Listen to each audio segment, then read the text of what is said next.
হে জগৎ জীব, আমাদের মতো তোমরা কেউ অহংকার করিও না, হৃদয়ে মাঝে দর্প আনিও না। ভগবান সব সহ্য করতে পারেন, কিন্তু দর্প সহ্য করতে পারেন না। তিনি তো দর্পহারী জনার্দন। 3 জন্ম কাটিয়ে হিরণ্যকশিপু, হিরণ্যাক্ষ, রাবণ, কুম্ভকর্ণ, শিশুপাল, দন্তবক্র তারা বৈকুণ্ঠের দিকে যাত্রা করলো। বৈকুণ্ঠের দ্বার রক্ষক হয়ে তারা সেবা করত। আজ তারা আবার সেই সুযোগ প্রাপ্ত হলো। অহংকারের কারণে বৈকুণ্ঠ থেকেও তাদের পতন হয়ে গেল। পতন হলো। আমরা বহু ঘটনা দেখি, ইন্দ্র পর্যন্ত অহংকারের কারণে তিনি রাজ সিংহাসন থেকে চ্যুত হয়ে গিয়েছিলেন অহংকারের কারণে। এমনকি ইন্দ্র পর্যন্ত অহংকারের কারণে শূকর যোনি প্রাপ্ত হয়েছিলেন। ভাবা যায়? আপনি যত অগ্রসর হবেন, অহংকার অটোমেটিক আপনাকে আঁকড়ে ধরবে। অহংকারের শাস্ত্রীয় আরেকটা নাম আছে, যাকে বলে দর্প। পরশ্রী কাতরতা মানে মাৎসর্য, এগুলো আমাদের আষ্টে পৃষ্ঠে জড়িয়ে ধরে থাকে। ইন্দ্র এক সময়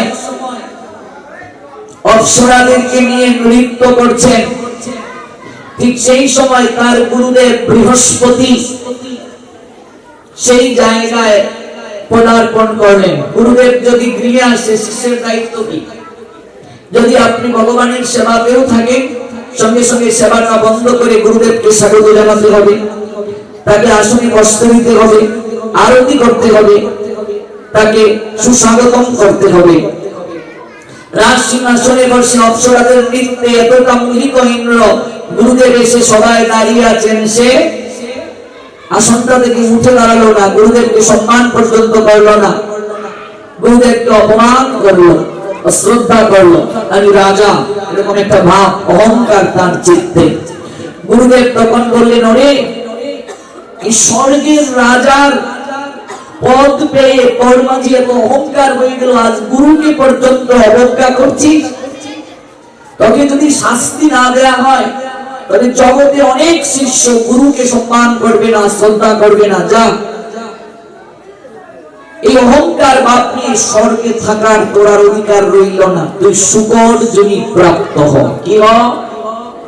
শূকর যোনি। শূকর যোনিতে জন্ম নে। এই ইন্দ্র এসে শূকর যোনি প্রাপ্ত হলেন। শূকর যোনি প্রাপ্ত হয়ে, শূকর থাকে কোথায়? সর মাখন যেখানে থাকে সেখানে তো শূকর থাকে নাকি? ও, তাহলে ভুল বলে ফেললাম। শূকর কোথায় থাকে গো? সর মাখন, ননি ছানা, মল মূত্র, বিষ্ঠা, এগুলোর মাঝে শূকর থাকে। ইন্দ্র তার গতি আজ এমন হলো, দেখো অহংকার কোথায় নিয়ে যায়। এই জায়গাকে ভগবান বসিয়েছে, যদি একটু অহংকার আমার আসে, কান ধরে ভগবান এক নিমিষেই নিচে নামিয়ে দেবে। তিনি তুলতেও পারেন, নামাতেও পারেন, তিনি দিতেও পারেন, নিতেও জানেন। ভুলে যেও না এটা। সন্তান দিয়েছেন আমার আমার বলে এত অহংকার করিও না। ভগবানের দান, এটা স্বীকার করিও। 1 সেকেন্ড লাগবে না মা ডাক কেড়ে নিতে, 1 সেকেন্ড লাগবে না বাবা ডাক কেড়ে নিতে। তিনি যেমন দিতে জানেন, নিতেও জানেন। এজন্য তার প্রতি কৃতজ্ঞতা জ্ঞাপন প্রত্যেকের উচিত। অহংকারে মত্ত হইয়া নিতাই চরণ পাশুরিয়া, অবিদ্যাকে বিদ্যা বলি মানি। গৌর নিত্যানন্দ চরণ, গুরু গৌরাঙ্গের চরণ, বৈষ্ণবের চরণ আমরা পাশুরিয়া গেলাম অহংকারের কারণে। এবার শূকর জন্ম প্রাপ্ত হয়ে অনেক বাচ্চা কাচ্চা উৎপাদন করে ভালোই আছেন। এই মলমূত্রের মাঝে মুখ গুজে ভালোই চলছে। আর যেহেতু ইন্দ্র শূকর যোনি প্রাপ্ত হয়েছে, অন্যান্য শূকর থেকে একটু নাদুস নুদুস, একটু আলাদা। ইন্দ্র তো স্বয়ং। এবার নারদ একদিন ওই পথ দিয়ে যাচ্ছেন, তিনি দূর থেকে দেখছেন, এই কি, এ তো ইন্দ্র, এই কি দশা গো। আজকে স্বর্গের রাজা যে অমৃত গ্রহণ করার কথা, সে অহংকারের কারণে শুকর জুটি জন্ম নিয়ে মলমূত্রের মাঝে পড়ে রইল। দেখো দেবতাও ছাড় পায় নাই। এখন স্বর্গের কথা আপনাদের শোনাচ্ছি, আগে বৈকুণ্ঠের কথা শোনালাম। বৈকুণ্ঠের দ্বার রক্ষক অহংকারের কারণে ছাড় পায় নাই। আর আমরা তো অতি নগণ্য মানব, আমাদের তো আস্তে পৃষ্ঠে অহংকার, সুন্দরের অহংকার, বংশমর্যাদার অহংকার, গুণের অহংকার, উচ্চ কুলে জন্ম নিলে অহংকার, হাতের লেখা ভালো হলে অহংকার, গান গাইতে পারলে অহংকার, নাচতে পারলে অহংকার, প্রত্যেক পদে পদে পদে পদে আমাদের অহংকার। জীব গোস্বামী পাদ জানালেন দীনতাও এক প্রকার অহংকার, যে আমার মতো কেউ নেই, প্রতি আমার মতো কেউ নেই, এটাও এক প্রকার অহংকার। যাবে কোথায়? ভালো রান্না করতে পারলে অহংকার, আমার হাতে ভগবান খান, আমি পূজারি, এটা অহংকার। আমি বড় পাঠক, আমার পাঠ শুনতে হাজার হাজার লোক আসে, এটাও এক প্রকার অহংকার। এই ভাব আসতেই শেষ। তাহলে অহংকার থেকে মুক্ত থাকবো কি করে? এগুলো আমার কৃপা নয়, এগুলো আমার ক্রেডিট নয়। আজকে হরি কথা শুনতে এত লোক আসছে, এটা আমার জন্য নয়, এটার একমাত্র অবদান গুরুদেবের আর ভগবানের কৃপা। ভগবানের কৃপার কারণেই হরি কথা শুনতে তারা আসছে, এই ভাব রাখতে হবে মনে। আর যদি কেউ মনে করে আমার পাপে এত লোক হয়, সঙ্গে সঙ্গে ডাউন হয়ে গেলে, সঙ্গে সঙ্গেই তোমার পতন। আমি রান্না পারি না, রাধারানী রান্না করেন, নাকি জানি পরিপাটি, না জানি রন্ধন, সুতারুকায় কমষ্টি করহ বুঝন। আমি কি, আমাকে রান্না করবো গো? আমার কি সামর্থ্য আছে? গোবিন্দকে খাওয়ানোর আছে, তার কি খাবারের অভাব? বাবা কত ভক্ত তার জন্য কত ব্যঞ্জনাদি রন্ধন করে অপেক্ষায় থাকেন, আর আমার হাতে এক মুষ্টি শাকন্য তিনি খাবেন, এটা কি ভাবা যায়? আবার তিনি খাবেন। যদি করমা ভাইয়ের মতো আমরা এমন করে খিচুড়ি রান্না করে জগন্নাথকে ভগবানকে ডাকতে পারি, তিনি খাবেন। কিন্তু সেই ভাব কি আছে? কেবল ভগবান খান না, সবরীর মতো কজন খাওয়াতে পারে? সবরীর মতো খাওয়াতে পারলে তিনি খান। কেবল ভগবানকে বাধা যায় না। যশোদার মতো কোনদিন চেষ্টা করেছ? কেবল ভগবান নাচেন না, ব্রজ গোপিকার মতো নাচানোর চেষ্টা করেছ? সেই যোগ্যতা আছে? আজও ভগবান আহার করেন, কিন্তু রঘুনন্দনের মতো কেউ এমন সরল করে আর গোপীনাথকে বলে না, গোপীনাথ লাড্ডু খাও। রঘুনন্দনের মতো কেউ এমন করে ডাকে না, ভালোবাসে না। আজও ভগবান আহার করেন। মুকুন্দ কবিরাজের ছেলে রঘুনন্দন, বাবা বলে গেল, রঘুনন্দন গোপীনাথের সেবাটা আজকে দিস তো বাবা, আমি একটু চিকিৎসা করতে যাচ্ছি। লাড্ডুটা মায়ের কাছ থেকে নিয়ে গোপীনাথের মন্দিরে ঢুকে শ্রীখণ্ডে যাবেন। এখনো আছে সেই বিগ্রহ, গোপীনাথের বিগ্রহ। এগুলো বানানো গল্প নয়। এই বর্ধমানের শ্রীখণ্ডে, পশ্চিমবঙ্গের বর্ধমান জেলার শ্রীখণ্ড, আজও গিয়ে দেখবে গোপীনাথের হাতের মাঝে লাড্ডু আছে, শিলা। যারা গিয়েছো দেখবে, রঘুনন্দন ছোট্ট বালক, 4 বছরের বালক, লাড্ডুর থালাটা হাতে নিয়ে গিয়ে গোপীনাথকে বলছে, ও গোপীনাথ নাও খাও। রঘুনন্দন তো আর জানে না এইভাবে কি আর ভগবান খান? ও বাবা দিলে খাও, আর আমি দিলে খাও না? বাবার মতো আমি তো মন্ত্র তন্ত্র জানি না, এই জন্য বুঝি খাচ্ছ না? ও বুঝেছি, বাবাকে দেখেছি ঘন্টা বাজাতে, ঘন্টা বাজাচ্ছি না বলে তুমি খাচ্ছ না। এই দেখো আমি ঘন্টা বাজাচ্ছি, তুমি খাও, এখনো খাচ্ছ না। ও ভুল হয়ে গেল, বাবাকে তো দেখেছি শঙ্খ বাজাতে, এজন্য বুঝি খাচ্ছ না। শঙ্খটাও বাজাই, খাও। এবার কিন্তু বেশি হয়ে যাচ্ছে, শঙ্খ বাজালাম, ঘন্টাও বাজালাম, এরপরও তুমি খাচ্ছ না। দেখো কত সরল। বুক নিবেদন করে শুধু মন্ত্র দিয়ে চলে এলে গুরুদেব বলেছেন এই মন্ত্রে বুক লাগাবে, এটা নয়, অনুভূতি থাকবে হৃদয়ে। এই বুঝি আমার গোবিন্দ আসনে এসে বসলেন, এই বুঝি গোবিন্দ হাতটা ধৌত করলেন, এই বুঝি গোবিন্দ আমি যে ব্যঞ্জন রন্ধন করে দিয়েছি মুখে তুলে নিলেন। এই অনুভূতি থাকতে হবে। ও গোপীনাথ, বাবা এসে তো আমায় বকুনি দেবে যে তুমি খাচ্ছ না, খেয়ে নাও না।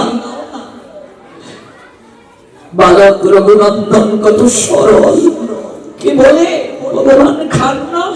রঘুনন্দনের মতো হৃদয়ে এত প্রেম আমাদের নেই, এত ভক্তি আমাদের নেই, সরলতা নেই। এবার দরজা বন্ধ করার যে অর্গল, আগেরকার সময়ে দেখবি খিল দিয়ে দরজা লাগানো হতো, ওই দরজা লাগানোর অর্গলটা হাতে নিয়ে, লাঠিটা হাতে নিয়ে বলছে আবার যদি না খাও এমন মার দেব, খেয়ে নাও। গোপীনাথ বিগ্রহ থেকে আবির্ভূত হয়ে বললেন ওরে রঘুনন্দন, ওরে রঘুনন্দন, তোমায় লাড্ডুটা দে, এত ভালোবাসিস মারবি কেন রে?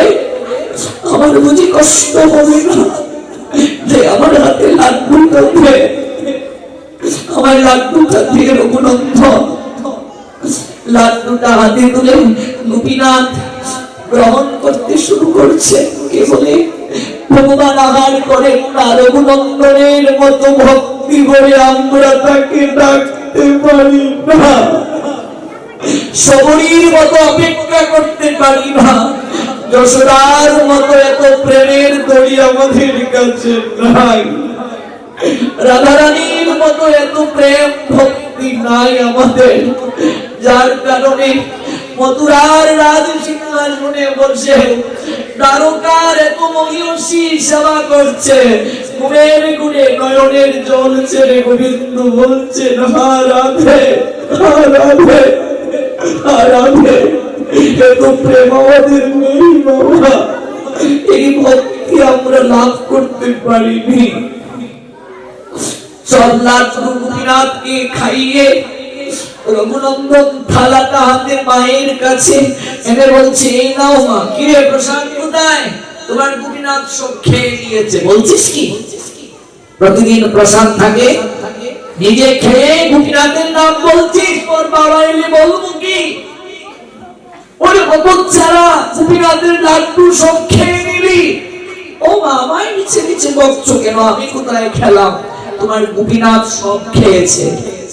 বাবা সন্ধ্যায় ফিরলেন, মুকুন্দ কবিরাজ ওগো সেবা রঘুনন্দন দিয়েছিল আর বলিও না, হতচ্ছাড়া গোপীনাথের সব লাড্ডু খেয়ে নিয়েছে। কিরে রঘুনন্দন কি করলি? ও বাবা আমি খাইনি গো, তোমার গোপীনাথ নিজের হাতে সব লাড্ডু খেয়েছে। বলছিস কি? হ্যাঁ বাবা। মুকুন্দ কবিরাজ সন্দেহ করলেন, পরদিন আবার লাড্ডুর থালাটা হাতে দিয়ে বললেন যা আজও সেবা দিয়ে আয় গোপীনাথকে। এদিন তিনি চিকিৎসায় গেলেন না, আড়ালে লুকিয়ে রইলেন। দেখি ঘটনাটা কি। লাড্ডুর থালাটা হাতে নিয়ে রঘুনন্দন, কোন রঘুনন্দন? রঘুনন্দন কে জানো? এই যে 24 প্রহর ব্যাপী নাম কীর্তন হবে, দধির ভাণ্ড যার মাথায় দাও তার কথা শোনাচ্ছি, ওই সেই রঘুনন্দন। দধির ভাণ্ডের অধিকার কি করে পেলেন? এই রঘুনন্দনের কথা শোনাচ্ছি। মুকুন্দ কবিরাজ আড়ালে লুকিয়ে রইলেন। রঘুনন্দন লাড্ডুর থালাটা হাতে নিয়ে বলছে গোপীনাথ তুমি যে খেলে, বাবা বিশ্বাস করিনি, মা বিশ্বাস করিনি, আমি নাকি লাড্ডু খেয়ে নিয়েছি, আজ খাও নইলে আমার উপর মার একটা মাটিতে পড়বে না, আমার উপর সব মার পড়বে, খাও। আজ খাবে না? বাবার কাছে আমায় মিথ্যেবাদী বলে প্রমাণ করবে? খাও না। গোপীনাথ কাঁদতে শুরু করলো। গোপীনাথ বিগ্রহ থেকে প্রকাশিত হয়ে হাতটা বাড়িয়ে বললে রঘুনন্দন আমি সব সহ্য করতে পারি রে, কিন্তু ভক্তের নয়নের জল সহ্য করতে পারি না, আমায় দে লাড্ডুটা হাতে দে।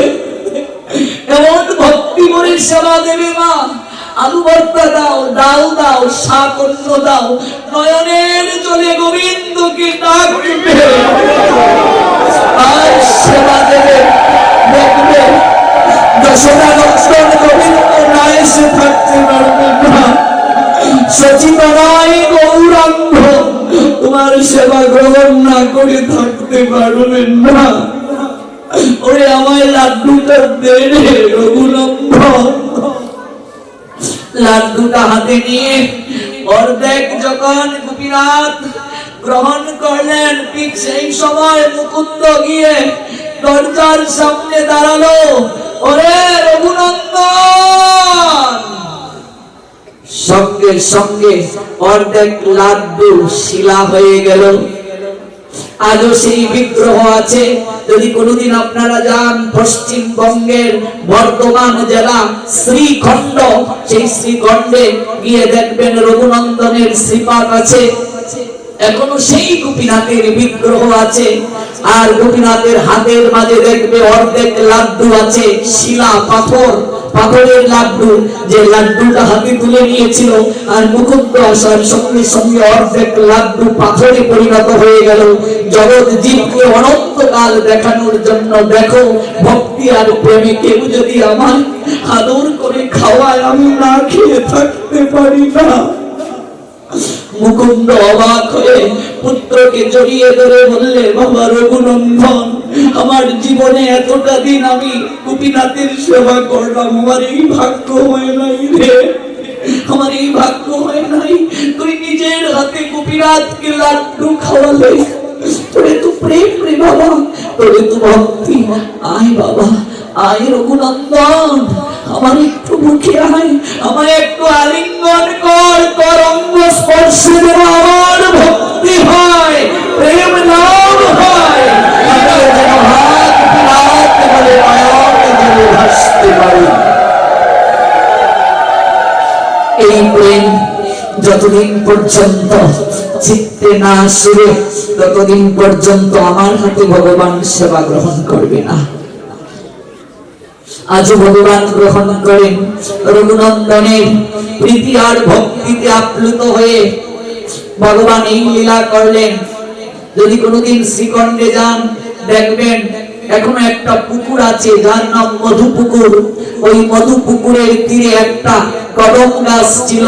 রঘুনন্দনের ইচ্ছে হলো, আমার গোপীনাথকে যদি একটা কদম ফুল দিতে পারতাম, খুব ইচ্ছা।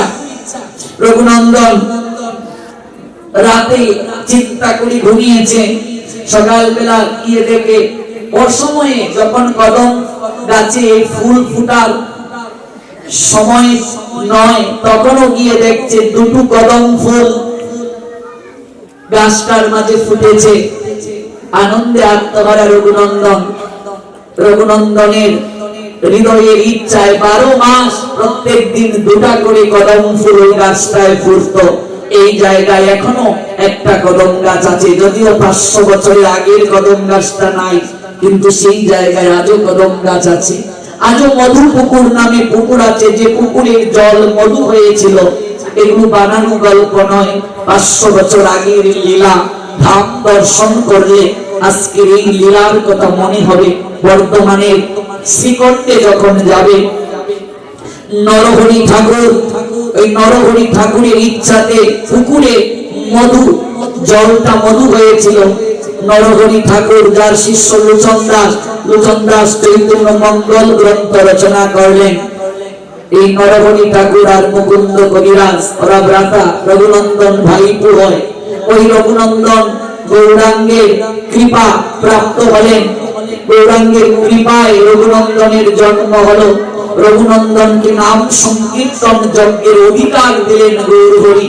দধির ভাণ্ড মস্তকে নেওয়ার অধিকার দিলেন। এই ধরণী ভূমি ক্লান্ত শ্রান্ত হয়ে যান, অসুরের বিষাক্ত নিঃশ্বাসকে সহ্য করতে পারেন না, ধাউ ধাউ করে আগুন জ্বলে তার শরীরে। তাই রঘুনন্দন প্রার্থনা করেছিলেন, রঘুনন্দনের কাছে কৃপা ভিক্ষা চেয়েছিলেন, ধরণী মা, আমি আমার শরীরের জ্বালা আমি জোড়াবো ওই সুশীতল দধি স্পর্শ করে। এই জন্য মস্তক থেকে নদীর ভাণ্ডটাকে মাটির মাঝে ফেলা হয়, একজনকে রঘুনন্দন বানানো হয় যজ্ঞস্থলে। এখন যাকে রঘুনন্দন বানালাম সে যদি রঘুনন্দনকে জানলো না, রঘুনন্দনের কি প্রেম ভক্তি ছিল যদি সেটা অনুভব না করলো, এই 24 প্রহর ব্যাপী রঘুনন্দন হলো কিন্তু সংযম রইল না, ভক্তি প্রীতি রাখলো না, তাহলে এই রঘুনন্দন সাজা নাটকের রঘুনন্দন সাজা হতে পারে, কিন্তু পারতপক্ষে রঘুনন্দন হওয়াটা এত সহজ নয়। এত প্রেম ভক্তি, এত অনুভব, অনুগত ভাব না হলে এই চরিত্রে অবস্থান করা যায় না।